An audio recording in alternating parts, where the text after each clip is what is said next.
মাশাআল্লাহ, আলহামদুলিল্লাহ। সৌদি আরবে আজকে মসজিদে নববীতে প্রথম তারাবির নামাজ আদায় করলাম। আজকে থেকে রোজা শুরু। তারাবির নামাজ এই মুহূর্তে শেষ করে দেখেন মুসল্লিরা বাইরের দিকে যাচ্ছে। পুরো তারাবির লাইভ ভিডিও আমার ফেসবুক আইডিতে ছিল তখন লাইভে।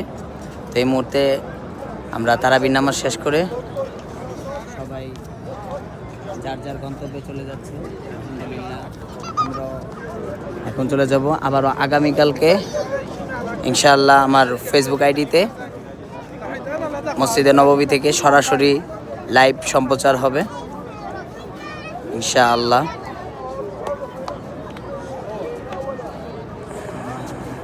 এটি হচ্ছে মসজিদে নববীর 322 নম্বর গেটের একদম সোজাসুজি সামনে।